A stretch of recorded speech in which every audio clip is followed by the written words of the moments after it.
Um, I'm going to guess you've had more than your fair share of video conferences so far in the last couple of weeks. And maybe in your head, they've all melded together in one big video conference. That's what's happened to me. So what I'll try and do is make this as interactive as possible.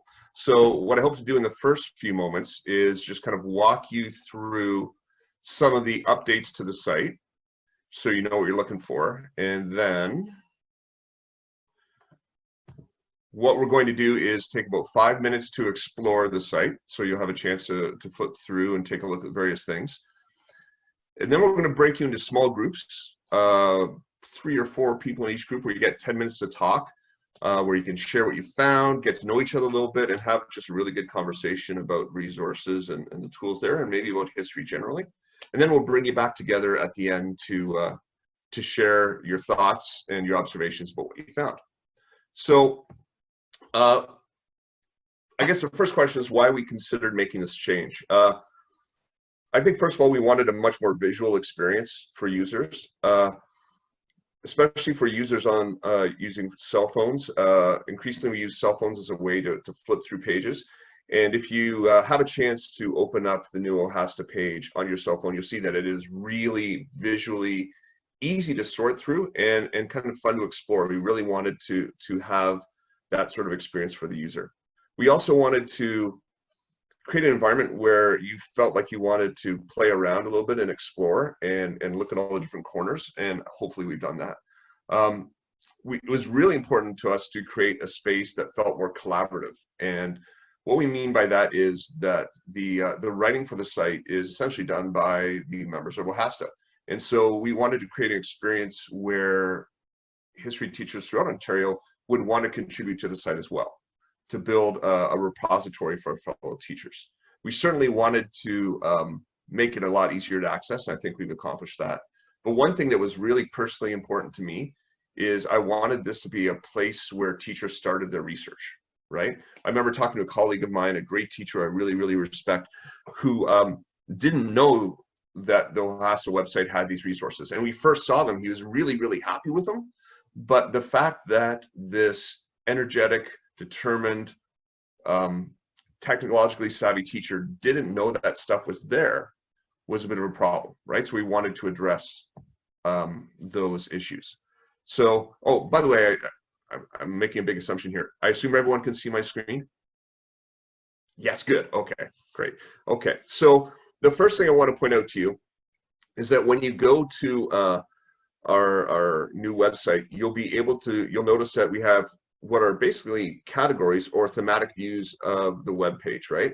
And so the links along the side, those categories are really important. I think as history teachers, thematic views kind of intrigue us a little bit, right? The ability to look through information in a variety of ways. And so now you'll be able to sort through that very easily and very visually. So if you want to start by looking at lessons or pedagogy, you certainly can. So as soon as you click on any of those links along the side, the website will automatically sort all of that content.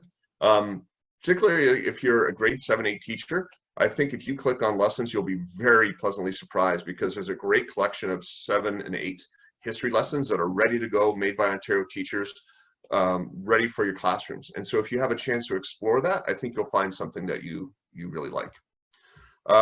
Along just above that, in a section called Pages, we have some permanent links.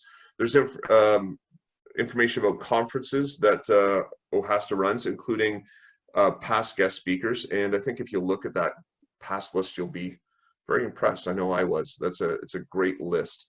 The resources and links along the side too are really, really important because they provide all sorts of ways of getting really important information. So as soon as you go to those links, you will be presented with a table. That table is dynamic. So that means as soon as you start typing in that search bar along the top where it says civic, the table will start responding to you. And you can also sort by description, source, or topic. So as soon as you click on those items, the entire table will reorganize itself around your search. And so what we've really tried to do is provide a really easy way to get all the sources you need in one spot without having to dig elsewhere. But we also have some very powerful resources that are unique to OHASSTA. So we have sources from previous conferences. So that's including PowerPoints and presentations and resources designed by Ontario teachers who presented at OHASSTA.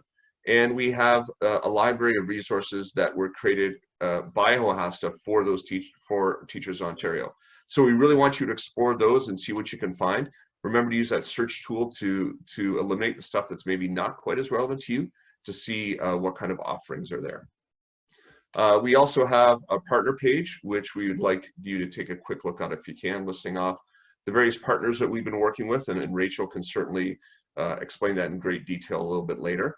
But the most important part of what we need to do today is getting you in the site itself. So we're going to give you about 5 minutes to explore, and I'm going to give you a little mission. 3 things. If you don't find all 3, that's okay, but the 3 things we're looking for, I want you to find inspiring posts about pedagogy and teaching practice, something you think, wow, that's really interesting, I want to come back to that later.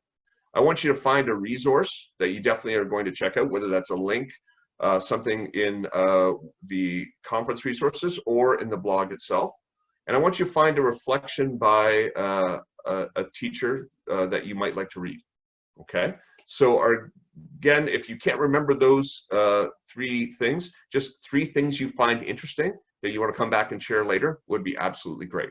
Okay, so I'm going to unshare my screen. And oh, you know what? I didn't get the link ready. So let's quickly get the link ready.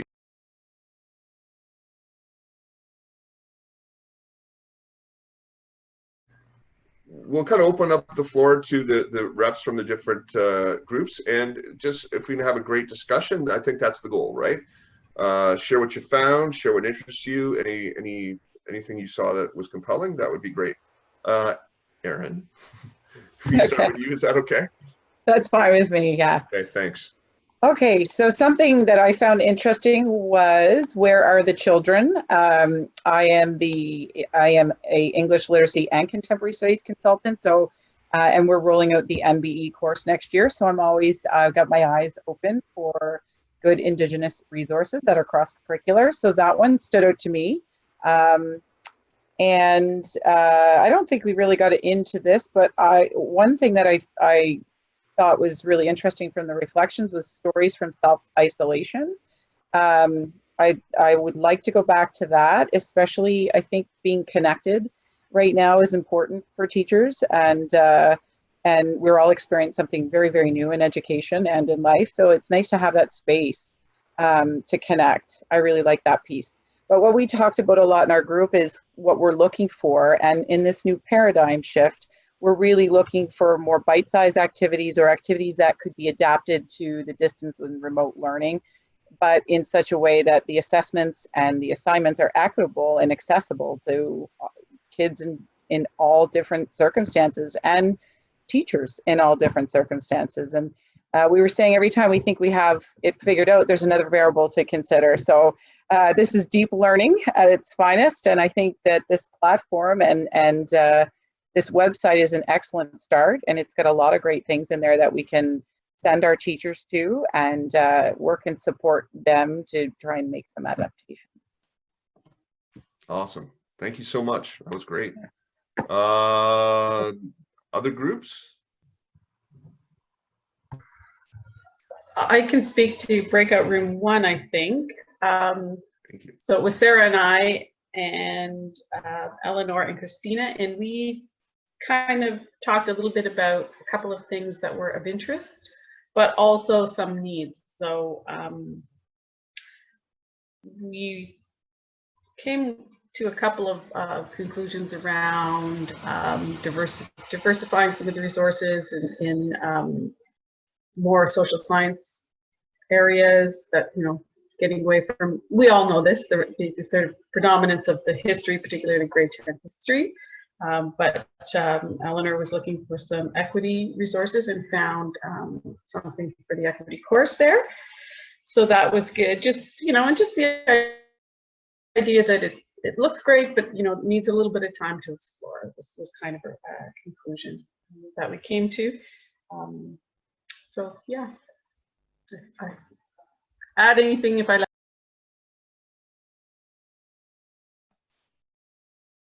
Okay, thanks very much. That's great. Yeah, I think there is probably a bit of an imbalance for certain subjects, certain courses in particular, and so we would love to balance that out so it's really a rich resource for everyone. Rachel, am I right in thinking you're in a different group? I was in a different group, but I actually have to go get set up for my next webinar that I'm presenting. So I'm going to let Sarah speak on our behalf. Okay, bye. Bye. On that one too. See you soon. So we talked about, there was Rachel, Peter, and I in our group, and we talked about a number of things that we hope that the website will really be useful for. So for example, there's so many teachers who find themselves teaching civics and grade 10 history who need a really easy access to resources. And Peter said that, you know, this is a great repository, and he hopes that even some of our older resources from previous conferences and things will eventually all be uploaded so that we can have a really, really rich kind of starting point for those people who aren't even sure where to start sometimes. But I would say conversely, as someone who's been teaching history for a long time, I still go to the website because I'm always looking for new ideas. And I think one thing that I really like about OHASSTA past and present is how teacher voice and ideas and the innovation is constantly coming through. So I clicked on a little piece by Rose Feinmeyer at OISE, and you know, everything she's talking about, and in terms of shifting lenses and in our pedagogy and using different voices in history. And I'll go back and revisit that again because it gives me little sparks and little ideas, and that's what I really like about the format in particular. You can browse and it's like a place to get ideas. Great. Thank you. I'm sensing a bit of a theme, and I wonder if you see it the same way I do. So we take what's been shared by Zoe and by Sarah and by Aaron. So we had references to finding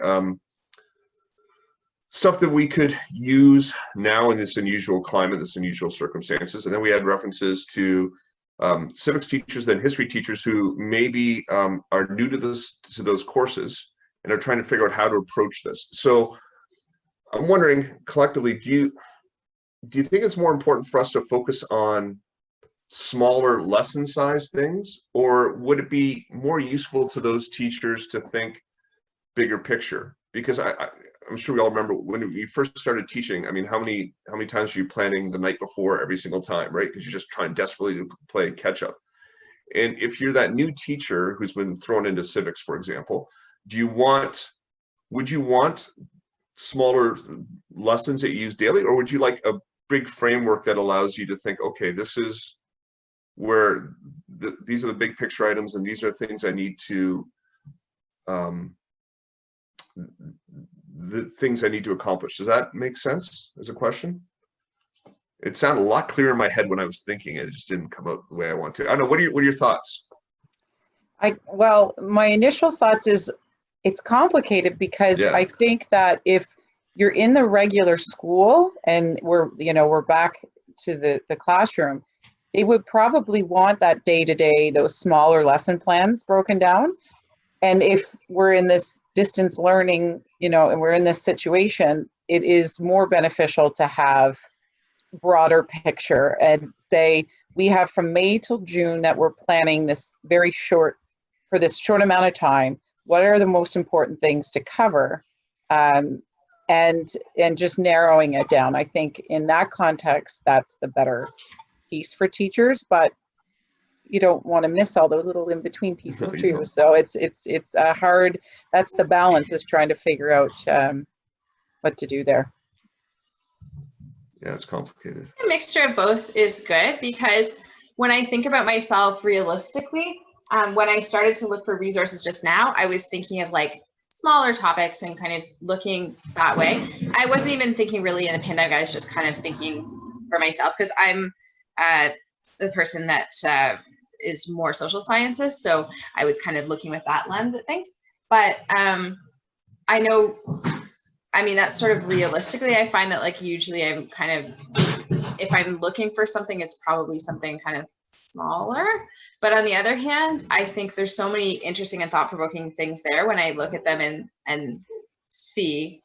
I guess I usually wouldn't be probably in a position to kind of be thinking, oh, I'm going to redo my whole course, so I'm not necessarily looking for that big picture thing. But at the same time, it can be inspiring, and maybe I would, you know, if I saw something great. You saw the right thing, right? Yeah. Yeah. But realistically, if I was looking, I'd probably looking for more smaller things, personally. Yeah, fair enough. Anybody else? Go ahead, Jan. I was going to say, I think sometimes it depends on where you are too, right? I mean, if you're a department head trying to help a new teacher, an LTO, teacher of the week, you know, kind of stuff that you get in departments, you need a little bit of something for tomorrow, but you also need them, you want them to think big picture and design down and not just giving unrelated things that have nothing to do with anything else in the longer run, right? So I think the idea of both is important. I mean, and if there's, especially if it's, I mean, I was a department head one year and I had a teacher teaching, I don't even know what the course is called anymore. It's not even in our curriculum. It's a Latin curriculum course kind of stuff, right? Really? And unfortunately, the teacher who was teaching it, who'd been teaching it forever, got very sick. And I got poor LTO to come in to teach it. And I had to create a test because they were about to have a test for a course I've never ever heard of before. And they didn't even have a textbook. They had a duotang that they used as their textbook. And it was like, oh my God. And I don't know when some Babylonian thingamajiggy did whatever kind of stuff, right? And I don't care either. And I canceled the course promptly after that tragic event on my part kind of stuff, right? So although one of the brilliant kids in the class went on to be a history teacher somewhere here in the GTA. Awesome. And he did say the test was fair. God knows how.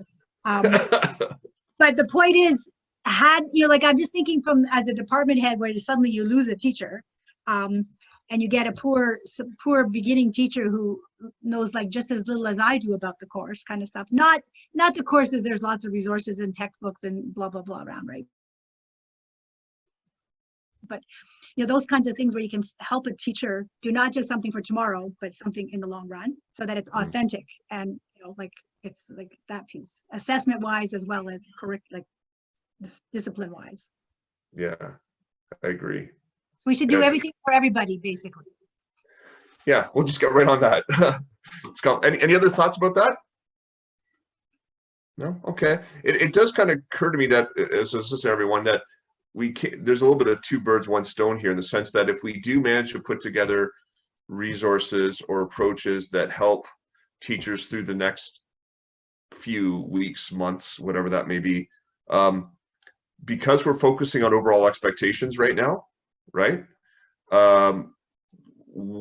If and when we return to more traditional classroom settings, we might still be able to use those as a framework and then kind of break them down into smaller tasks and think, okay, we've agreed that those are the really big ideas, and these are generally the sort of things we want students to do. Now, how do we break that down for individual specific expectations or groupings of them? So I don't know, that's one way we might be able to proceed. Yeah. So any other thoughts about anything you saw, anything you would like to see? But yeah.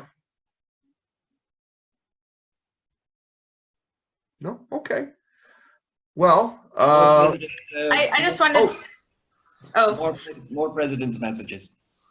Sorry, you want to hear more from Rachel? I was trying to read back. I couldn't find Jan's president's messages. I'm not sure if they're there or not. The one up there now is pretty good. You have to go back a bit to find mine, actually. But Jim, Yes, you ma'am. have to get on that, okay? Okay. I feel confident that they're there, but I'll double check. They're back there, but I'll double check. Fair enough. Thanks.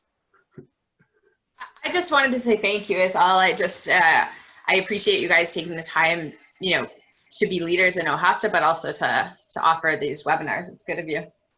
Oh, thanks. I think the big plan is to do these much more frequently, especially given our current circumstances, and you know, to give teachers opportunity to chat and collaborate. I mean, if you think how many times have you sat with a colleague over a cup of coffee or chat for 5 minutes while you're passing in the hall about something, and you were able to build something out of those small conversations.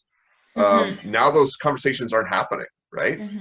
And so if these sessions that OHASSTA has arranged allow us to do that, I think that's dynamite.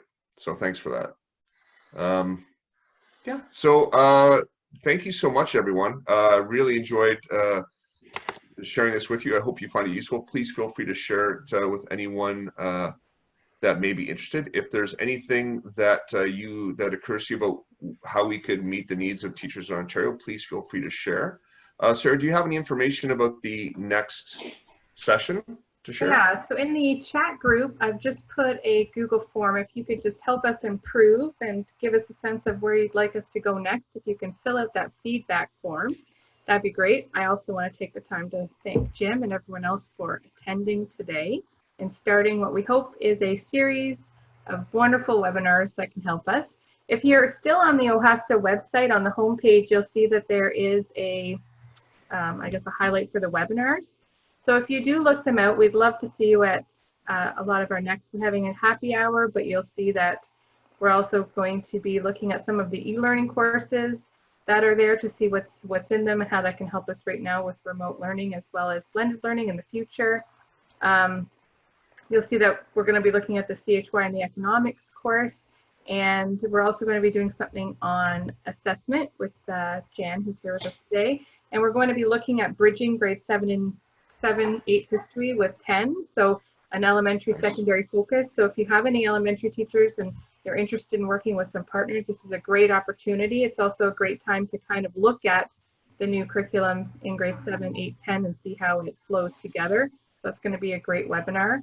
And there's more to come, so, but we'd love to hear from you so we can meet your needs, and please spread the word to anyone else who's teaching history. We'd love to see you there, and social sciences. If you know anybody, we would love to touch base and get some social science and humanities webinars. And thank you all so much for attending. I don't know if anybody has any more questions, but please give us some feedback and fill out our form. It would be greatly appreciated. This is being recorded, so it will be on the OHASSTA website in case people have missed it. Yeah. And I just want to say, Rachel's gone, but I mean, you all notice how wonderful the website is. Jim is the creator of this website, and it is head and tails above what we've had ever. And so, and you've all sort of commented on that as well. So I just want to give a kind of a shout out to Jim, who led this webinar, but mostly because this great website is his creative skills to put it together to make it as good as it is. So, so thank you, Jim. Thanks. Yes, thank you, Thanks. Jim. It was all sorts of geeky fun. So. And thanks to Sarah Murdoch for being the moderator.